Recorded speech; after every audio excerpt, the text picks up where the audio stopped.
वही खबर लखनऊ से है, जहां चंदन हॉस्पिटल को एक बार फिर से संचालित करने की अनुमति मिल चुकी है। लखनऊ सीएमओ ने चंदन हॉस्पिटल को चलाने की परमिशन दे दी है। हॉस्पिटल के डॉक्टर और स्टाफ ने 14 दिनों का क्वारंटाइन कोर्स पूरा किया है।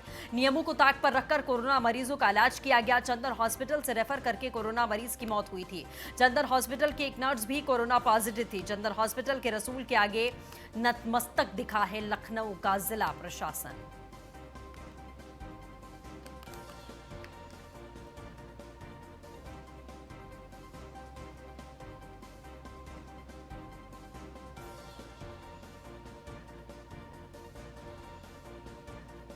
तो ये बड़ी खबर आपको चंदन हॉस्पिटल से जुड़ी हुई, हम बता रहे हैं कि एक बार फिर से संचालित करने की अनुमति मिली है। एसके हमारे साथ जुड़ चुके हैं। एसके, इतनी बड़ी लापरवाही करने के बावजूद भी हॉस्पिटल को सील किया गया था और कौन सी मजबूरी जिला प्रशासन के सामने आ पड़ी कि हॉस्पिटल को फिर से संचालित करने का आदेश दे दिया गया?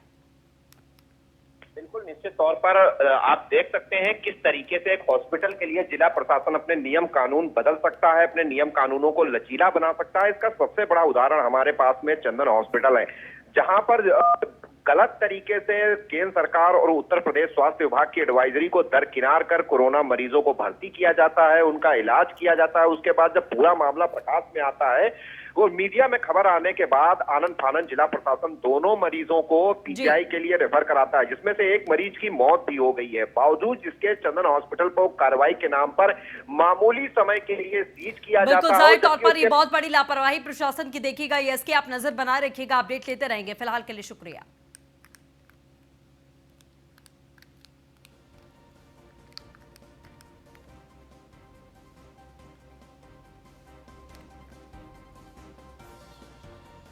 तो आपको लगातार हम बता रहे हैं कि सीएमओ ने चंदन हॉस्पिटल को सील किया था और आखिरकार एक बार फिर से हॉस्पिटल को संचालित करने का आदेश जारी किया गया है। नियमों को ताक पर रखकर कोरोना मरीजों का यहां पर इलाज किया गया था।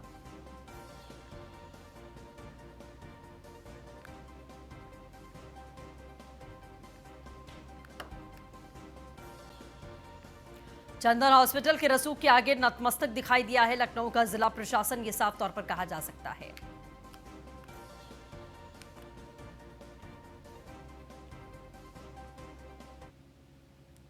तो वहीं पूरे देश में कोरोना की महामारी को लेकर हर तबका हैरान परेशान है। इसी बीच में बिहार के मुजफ्फरपुर में एईएस यानी चमकी बुखार का कहर सामने आ चुका है। गोपालगंज में भी एईएस जैसी गंभीर बीमारी से बचने के लिए राज्य सरकार के द्वारा सदर हॉस्पिटल परिसर में आईसीयू वार्ड का निर्माण किया गया था। इस वार्ड में लाखों रुपए की मशीन लगाई गई थी। इसमें एसी से लेकर अन्य जांच के किट लगाए गए थे। इस आईसीयू वार्ड का उद्घाटन सूबे के स्वास्थ्य मंत्री और गोपालगंज के प्रभारी मंत्री मंगल पांडे ने किया था। बीते अक्टूबर महीने में तामझाम के साथ ईओएस वार्ड का उद्घाटन किया गया था। तब स्वास्थ्य विभाग के द्वारा दावा किया गया कि यहां 10 महीने से लेकर 10 साल के बच्चों को बेहतर इलाज कराने के गोपालगंज से बाहर नहीं जाना होगा। लेकिन उद्घाटन के महज 1 महीने के बाद ही चिकित्सकों के अभाव से आईसीयू वार्ड को बंद किया गया। यहां child specialist doctor Saurabh Kumar की पोस्टिंग की गई। उनका तबादला हथुआ अनुमंडलीय अस्पताल में किया गया, जिसके बाद से ही ये आईसीयू वार्ड कई महीने से बंद है। यहां कोई चिकित्सक नहीं है। चिकित्सक के अभाव में यहां किसी भी बच्चे को ना तो भर्ती किया जा सकता है, ना ही इसमें किसी बच्चे का इलाज कराया जा सकता है। चमकी बुखार सामान्यतः गरीब बच्चों को जो कि रात में भूखे सो जाते हैं, उनके इस कारण से उनके शरीर में खून में चीनी की कमी हो जाती है। इस कारण से बीमारी होती है। तो प्रशासन ने ये बीमारी न हो, इसको रोकने के लिए गरीब बस्तियों में गुड़ का भेली बंटवाने का व्यवस्था किया है तथा इसकी तैयारी में हर एक केसी में हमने 2 बेड इसके लिए रिजर्व कर दिया है और जिला अस्पताल में इसके लिए 10 बेड रिजर्व कराए गए हैं। उसकी जितनी आवश्यक दवाइयाँ हैं वो सरकार द्वारा प्रिस्क्राइब की गई लिस्ट भेजी गई है। उन सारी दवाओं की व्यवस्था हम लोगों ने कर। बिहार से बाहर फंसे अप्रवासी मजदूरों को लेकर पहली ट्रेन आज पूर्णिया जंक्शन पहुंची है, जिसमें महाराष्ट्र और गुजरात के भरूच से आए करीब 1200 लोग सवार थे। आपको बता दें, सभी यात्रियों की स्वास्थ्य जांच और स्क्रीनिंग स्टेशन पर ही की गई है। इसके लिए 8 काउंटर लगाए गए थे। खुद पूर्णिया जिला पदाधिकारी राहुल कुमार और पूर्णिया एसपी विशाल शर्मा पूर्णिया जंक्शन पर सारी परिस्थिति को संभालते हुए दिखाई दिए। स्वास्थ्य जांच के बाद सभी मजदूरों को क्वारंटाइन कैंप भेजा गया है, जहां इन्हें 21 दिन तक रखा जाएगा। मजदूरों के आने पर जिला प्रशासन की विशेष तैयारी है। प्लेटफॉर्म को फूलों और गुब्बारों से सजाया गया ताकि यहां आने के बाद श्रमिकों को सुखद अनुभूति की प्राप्ति हो।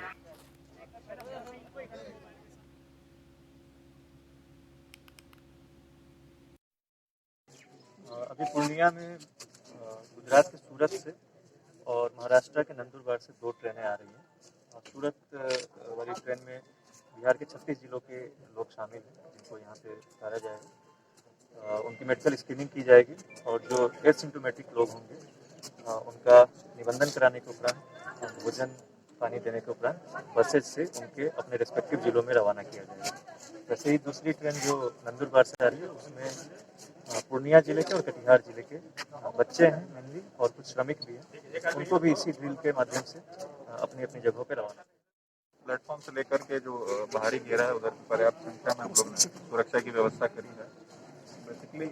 और यहाँ से जितने भी जिलों के लिए बसेस में बैठ के सब छात्र और अन्य हम लोग के जो भाई लोग बंधु आ रहे हैं, हम लोग जाएंगे, उनके लिए स्पॉट की व्यवस्था भी की गई है। तो सुरक्षा की कहीं कोई दिक्कत नहीं है। पर्याप्त संख्या में यहाँ पर बल उपलब्ध कराया गया है।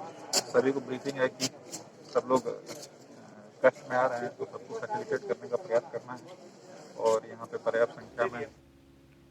बिहार के गया जिले के टिकारी में एक अलग तरीके का नजारा देखा गया है। 21 दिनों से क्वारंटाइन सेंटर में रह रहे लोगों की अवधि पूरी होने के बाद प्रशासन की तरफ से जागरूकता को लेकर एक अलग तरीके का कार्यक्रम यहां पर शुरू किया गया है। आपको तस्वीरें भी हम दिखा रहे हैं। सबसे पहले सबको योग और व्यायाम कराया गया।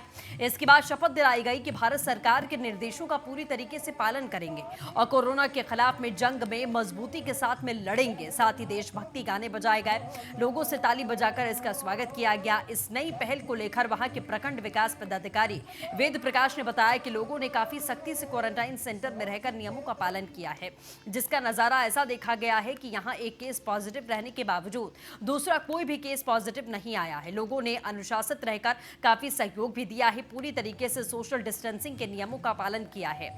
इसीलिए 21 दिन के बाद में इस तरीके से इन लोगों का हौसला बढ़ाया गया है।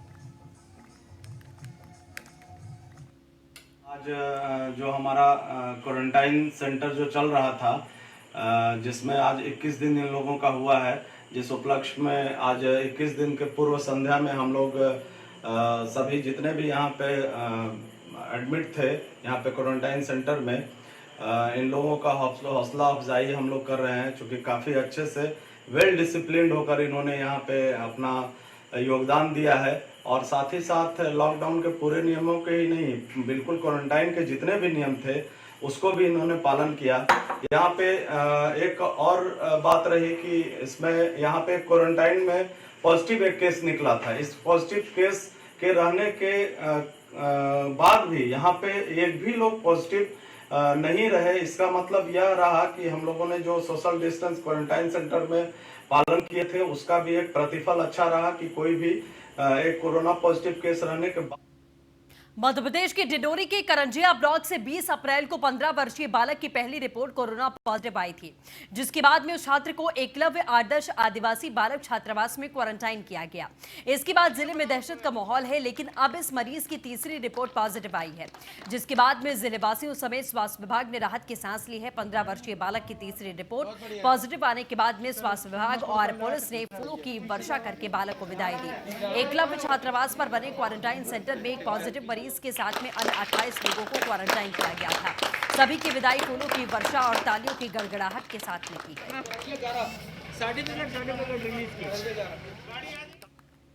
भारत शासन के जो प्रोटोकॉल है उसके तहत 2 नेगेटिव रिपोर्ट आने पर उसको स्वस्थ होने पर हम आज उसको डिस्चार्ज कर रहे हैं।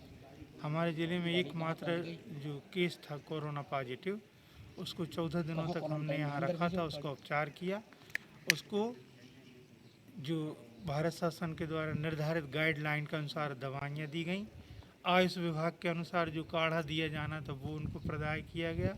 इसमें हमारे आयुष विभाग के चिकित्सा अधिकारी, हमारा पैरामेडिकल स्टाफ और सभी लोगों ने सहयोग किया और बच्चा स्वस्थ होकर आज घर जा रहा है। उसके साथ में जो हाई रिस्क वाले थे उनकी रिपोर्ट भी सेकंड नेगेटिव आई है। तो उन द्वारा जो सेवा दी गई है वो जो हमारा आयुष डिपार्टमेंट का जो प्रोटोकॉल था वो उसके हिसाब से मैंने सुबह शाम इनको हम लोगों ने काढ़ा दिया है।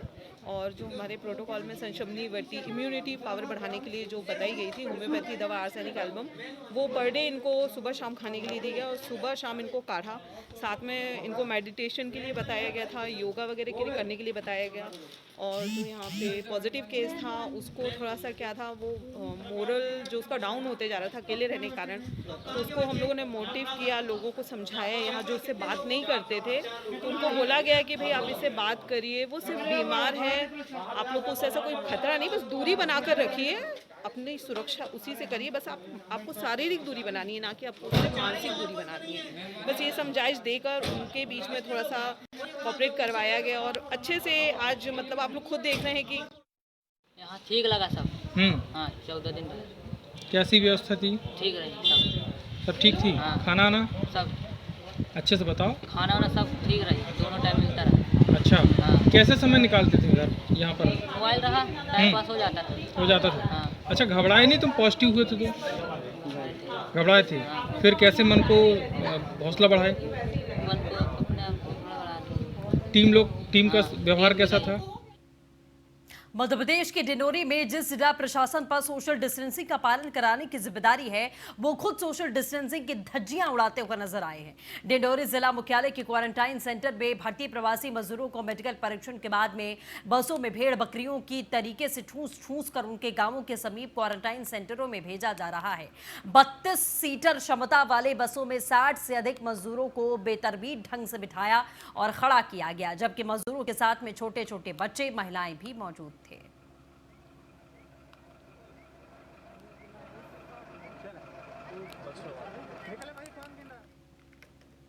ये जो बाहर के जिलों से आ रहे हैं इनको हम यहाँ सबसे पहले मेडिकल चेकअप करा के और इसके बाद भोजन वोजन करा के इसको बसों के द्वारा रवाना कर रहे हैं। तो अभी तक कितने मजदूर भेजे जा चुके सर? आज तो करीब 90 आदमी हैं। कहाँ के मजदूर हैं इनके पास? बाजार यानी करंजिया, समनापुर, अमरपुर। ये जो बाहर जा रहा हूँ बाजार करंजिया। तो कौन है ये लोग? कहाँ से लेके जा रहे हैं? ये करंजिया साइड के हैं, गांव के आदमी हैं, डिंडोरी जिला के आदमी हैं। तो ये भर्ती रहे कहीं? ये हॉस्टल में रही है डिंडोरी। अच्छा कितने मजदूर हैं? इसमें होंगे 60 करीब। तो ज़्यादा नहीं है? ज़्यादा भी हो सकते हैं, कम भी हो सकते हैं, 60 से ऊपर ही हैं। ये तो कितने सीटर बस है आपकी? Seater 32 seater bus. तो ज़्यादा कैसे बैठेंगे? खाना पीना नहीं हुआ, ऐसे ही आ गए थे, बस आके यहाँ ही खाना खाए। कितने दिन में पहुँचे थे सूरत से? 3 दिन में। 3 दिन ऐसे ही भूखे प्यासे थे? जी हाँ। कहीं खाना नहीं मिला? नहीं, बस भी नहीं रोक रहा था, बोलता था कि नहीं कहीं नहीं रोकना है, इस करके कुछ हो जाएगा इस करके। और पैसे कहाँ से पाए फिर आप लोग? कैसे करके पैसे दिए? घर से मंगवाए, पापा को बोल रहे थे पापा पैसा डलवा दो, तुम 2,000 डलवाया था और मामा भी 1,000 डलवाया था। हम लोग के पास 4,000 तो मम्मी और मेरा था, तो किराया नहीं, और तो फिर घर। गाजियाबाद से खबर है, जहां कोरोना के खिलाफ में डीएम अजय शंकर पांडे की अनोखी पहल आईएमए, आरडब्ल्यूए, स्वास्थ्य विभाग के अधिकारियों के साथ में बैठक की गई। बैठक में 6 बिंदुओं पर डीएम ने राजीनामा लिया है। कोरोना से लड़ने को लेकर सभी ने चला एक साथ हस्ताक्षर अभियान। कोरोना के खिलाफ में लड़ाई पर सर्वसम्मति से फैसला किया गया। एकजुट होकर ही लड़ी जा सकती है कोरोना की लड़ाई। बैठक में डीएम के साथ में नगर आयुक्त, सीएमओ मौजूद रहे। जिला प्रशासन के अधिकारी और आरडब्ल्यूए के पदाधिकारी भी शामिल हुए। आज दिनांक 8/5/2020 को समय 12 बजे आईएमए के आरडब्ल्यूए, नगर निगम, मुख्य चिकित्सा अधिकारी, जिला प्रशासन के अधिकारियों के साथ बैठक हुई। बैठक में हम सब ने सर्वसम्मत से निर्णय लिया है कि हम सब कोरोना की लड़ाई में एकजुट हैं। कोरोना आज हम सब के समक्ष सबसे बड़ी चुनौती है। हम सब आपस में सहयोग करके, बातचीत करके, कंधे से कंधा मिलाकर हर तरह से कोरोना से लड़ने के लिए कटिबद्ध हैं। हम सब में पूरी तरह से अंडरस्टैंडिंग है। एक दूसरे के जो विषय हैं उन्हें हम सब संवाद स्थापित कर कोरोना को परास्त करने के लिए वचनबद्ध हैं। कोरोना के अलावा आज हमारे समक्ष कोई दूसरा एजेंडा नहीं है। इस पर हमारे जो RWA के अध्यक्ष हैं, हमारे जो IMA के अध्यक्ष हैं, हमारे नगर निगम के आयुक्त हैं, मुख्य चिकित्सा अधिकारी हैं, आप लोग भी हैं, तो हम सब ने ये संकल्प लिया है। एडवाइजरी बस इसके अलावा और खबर रायबरेली से, जहां एकल दुकानें खोलने का डीएम शिवराज सक्सेना ने आदेश जारी किया है। कल से रायबरेली में खुलेंगी दुकानें। सोशल डिस्टेंसिंग का ध्यान रखकर खोली जाएंगी दुकानें। सभी कस्टमर्स को आरोग्य सेतु ऐप डाउनलोड करना जरूरी होगा।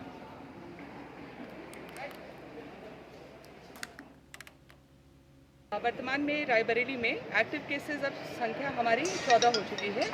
उपचारित होकर अन्य लोगों को डिस्चार्ज किया जा चुका है। तो इसको दृष्टिगत रखते हुए हम लोगों ने निर्णय लिया है कि जो एकल दुकानें हैं उनको खोलने की अनुमति एक्सेप्ट हॉटस्पॉट्स हम लोगों ने दे दी है।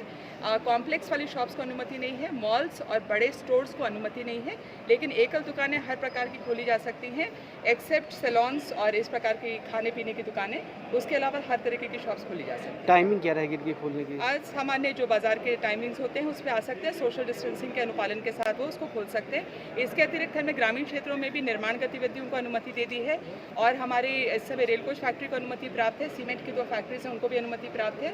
ग्रामीण क्षेत्रों में हमारे स्वच्छ भारत मिशन और नरेगा के अंतर्गत कार्य कराए जा रहे हैं। तो प्रयास ये रहेगा कि जितनी भी इकोनॉमिक एक्टिविटीज़ हैं इनको हम लोग चरणबद्ध रूप से चालू करा के सुचारू।